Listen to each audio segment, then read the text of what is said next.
बापाच्या स्वतःच्या मुलाने दांडक्याने चोपून बापाच्या अंगावर तुटून पडला आणि निर्दयी खून केला।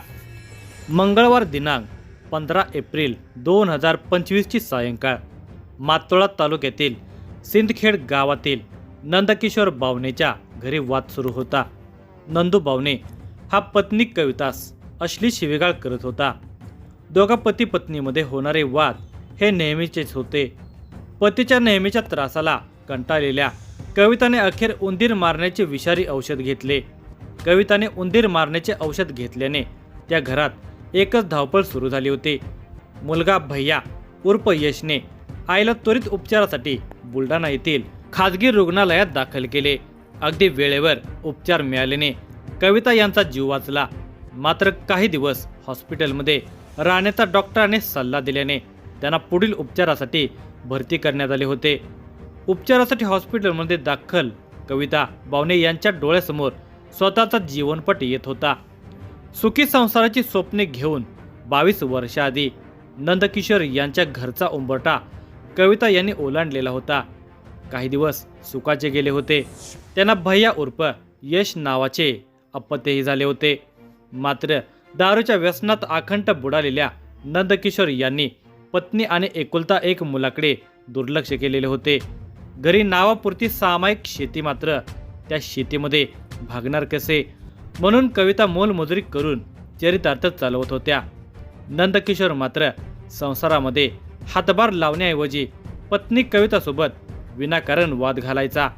मुलगा तरुण झाला आणि चरितार्थ चालवण्यासाठी ट्रॅक्टरवर काम करून कुटुंबात चालवण्यासाठी मदत करत होता। तरीही कविता मजुरी करायच्या। मोलमजुरी करून कुटुंबात चालवण्याची धडपड, त्यात पतीचा जाच, याला कविता खूप कंटाळलेल्या होत्या। त्यात मुलगा यशचा विवाह झाला होता। त्याला एक मुलगीही झालेली होती। घरात सून असतानाही पत्नी कविता यांच्यासोबत पती नेहमी वाद घालत असल्याने सहनशक्ती संपलेला कविता यांनी अखेर उंदीर मारण्याचे औषध घेऊन आत्महत्या करण्याचा प्रयत्न केला होता। वेळीच मिळालेले उपचार, त्यात महागडा खाजगी दवाखाना, कविता यांचा जीव वाचला होता। आईचा जीव वाचवण्यासाठी मुलगा यशला प्रचंड धडपड करावी लागलेली होती। आईच्या उपचारासाठी ओळखीच्या लोकांच्याकडून आणि नातेवाईकांच्याकडून उसने पैसे घेत यश हॉस्पिटलचे बिल भरत होता। मुलगा आईसाठी धडपडत होता, तर आईला आत्महत्या करण्यास प्रवृत्त करणारा बाप नंदकिशोर याला मात्र काहीच फरक पडलेला नव्हता। त्याच्या दारू पिण्यात आणि वागण्यामध्ये किंचितही फरक जाणवत नव्हता किंवा त्याला झाल्या प्रकाराबाबत पश्चातापही होत नव्हता। पतीच्या त्रासाला कंटाळून आत्महत्या करण्याचा प्रयत्न करणाऱ्या आईचा जीव वाचवण्यासाठी चाललेली ही धडपड, त्यात औषधाच्या पैशासाठी होणारी ताणाताण सुरू असताना या सर्व विषयांचा कोणताही परिणाम न झालेला बाप नंदकिशोर उलट भैया उर्फ यश यालाच दारू पिऊन शिवेगाळ करत होता। दिनांक 17 एप्रिल रोजी संध्याकाळी नंदू बावने याने मुलगा यश सोबत वाद करत मुलाला अर्वाच्य भाषेमध्ये शिवीगाळ केली होती। बाप शिवीगाळ करत असताना नेहमी निमूट ऐकणाऱ्या भैया उर्फ यशची सहनशीलता संपलेली होती। त्यामुळे तो बापावर संतापला होता। आईला नेहमी त्रास देतो, तिला आत्महत्या करण्यास प्रवृत्त करत आहे, यावरून दोघा बाप लेकाचा काही वेळ वाद झालेला होता। आता बापाचा नेहमीचा त्रास एकदाच संपवावा असा यशने विचार केला। रात्री 11 वाजण्याची वेळ होती। संपूर्ण गाव झोपी गेलेले होते। भैया उर्फ यश जागाच होता। घराबाहेर पलंगावर निश्चिंतपणे झोपलेला आणि डोक्यास ताप झालेला बाप त्याच्या डोळ्यात सलत होता। आईला दिलेला त्रास तो लहानपणापासूनच पाहत होता। काहीच कामाचा नसलेला बाप एकदाचा संपून टाकू असा विचार करून भैया उर्फ यशने फावड्याचा दांडा हातात घेऊन ताकदीने झोपलेल्या बापाच्या डोक्यात मारला। नंदू जोराने ओरडला। त्याचवेळी लघुशंका करण्यासाठी घराबाहेर आलेला नंदूचा भाऊ विद्यानंद यांनी सगळा प्रकार बघितला आणि यशला आवरण्याचा प्रयत्न करू लागला। मात्र संतापलेला पुतण्या यश हा माझ्यामध्ये पडू नका, अन्यथा तुम्हाला जीवाने मारून टाकेन अशी गर्भित धमकी दिल्याने विद्यानंद घाबरला होता आणि आहे तिथेच थांबला। काकाला धमकी दिल्यावर यश परत बापाकडे वळला। फावड्याचा दांडा घेऊन बापावर तुटून पडला। बापाच्या पोटावर आणि छातीवर ताकदीने दांड्याचे फटके मारून जखमी केले. जखमी बापास पलगावरून ओढत खाली फेकले. रागानेच तेथून तो निघून गेला. घाबरलेले विद्यानंद पत्नीसह गंभीर जखमी भावाजवळ पोचले. नंदकिशोर यांच्या डोक्यातून रक्त निघत होते. शरीरावर सर्वत्र मार लागलेला होता. भावाची अवस्था पाहून भांबावलेल्या विद्यानंद यांनी भावकीतील इतर लोकांना आवाज दिला.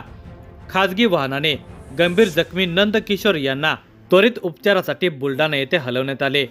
बुलढाणा येथील डॉक्टरांनी नंदकिशोर यांची प्रकृती चिंताजनक असल्याने पुढील उपचारासाठी छत्रपती संभाजीनगर येथे हलवण्याचा सल्ला दिला. जखमी नंदकिशोर यांना छत्रपती संभाजीनगर येथील दवाखान्यात भरती करण्यात आले. डोक्यात आणि छातीत दांड्याचे फटके बसल्याने अत्यवस्थ असलेल्या नंदकिशोर यांचा 20 एप्रिल रोजी छत्रपती संभाजीनगर येथील दवाखान्यामध्ये मृत्यू झाला. मुलाने बापाचा खून केल्याने एकच खळबळ निर्माण झालेली होती. मृतकाचे भाऊ विद्यानंद बावणे यांनी धामणगाव बडे पोलीस स्टेशन गाठून फिर्याद दाखल केल्याने पोलिसांनी नंदकिशोर बावणे याच्या खून प्रकरणी एकुलता एक मुलगा भैया उर्फ यश नंदकिशोर बावणे याच्यावर गुन्हा क्रमांक 118/2025 कलम 103(1) भारतीय न्याय संहिता 2023 अन्वये गुन्हा दाखल करून त्यास ताब्यात घेतले. कुटुंबात नेहमीच उद्भवणाऱ्या वादाचे अखेर बापाच्या खुनात तर मुलाच्या गजाळ होण्यात झाल्याने एका कुटुंबाची वाताहत झालेली आहे. मुले मोठी झाल्यावर स्वतःवर ताबा ठेवणे, घरात दारू पिऊन त्रास देणारा सदस्य असेल तर संयम ठेवणे आवश्यक आहे. अन्यथा क्रोधाने कितीतरी कुटुंबाची वाताहत झालेली आहे. हे सत्यता नाकारता येत नाही. या घटनेचा तपास बुलढाणा जिल्हा तत्कालीन पोलीस अधीक्षक विश्वनाथ पानसरे, अपर पोलीस अधीक्षक बी महामुनी, उपविभागीय पोलीस अधिकारी सुधीर पाटील यांच्या मार्गदर्शनाखाली धामणगाव बडे पोलीस स्टेशनचे ठाणेदार, सहाय्यक पोलीस निरीक्षक Nagesh Jayle, head constable Yunus Shaikh Rane, constable Suresh Rokade, Nitin Ingale हे करत आहेत. दारुड्या बापामुळे कुटुंबावर होणारे परिणाम खूप गंभीर आणि विनाशकारी असू शकतात. यामुळे कुटुंबात आर्थिक, सामाजिक आणि मानसिक अशा तिन्ही पातळ्यावर मोठे नुकसान होते. दारूच्या नशेमध्ये वडील कुटुंबातील सदस्यांची गैरवर्तणूक करू शकतात, शिवीगाळ करू शकतात किंवा मारहाण देखील करू शकतात. त्यामुळे कुटुंबातील संबंध बिघडतात आणि घरात नेहमीच तणावाचे वातावरण असते. दारुड्या बापामुळे कुटुंबाची समाजामध्ये बदनामी होते. लोकांना त्यांच्याबद्दल सहानुभूती नसते आणि त्यांना समाजामध्ये योग्य मान सन्मान मिळत नाही. दारूच्या नशेमध्ये वडील हिंसक होऊ शकतात आणि कुटुंबातील सदस्यांना मारहाणही करू शकतात, ज्यामुळे हिंसाचाराला प्रोत्साहन मिळते किंवा बापाच्या हिंसाचार वृत्तीमुळे घरातील लोकांना अत्याचार सहन करावा लागत असेल तर त्यांची सुद्धा सहनशक्ती संपून अशा पद्धतीच्या दुर्दैवी घटना घडू शकतात. तर मित्र आणि मैत्रिणींनो, तुम्हाला ही व्हिडिओ जर आवडली असेल तर प्लीज ह्या व्हिडिओला जास्तीत जास्त शेअर करा आणि लाईक करा. आणि तुम्ही जर ह्या चॅनलवर जर नवीन असाल तर प्लीज आपल्या ह्या मराठी चॅनलला नक्की सबस्क्राईब करा आणि अशाच नवनवीन व्हिडिओच्या नोटिफिकेशन येण्यासाठी शेजारील बेल आयकॉन क्लिक करायला विसरू नका. धन्यवाद.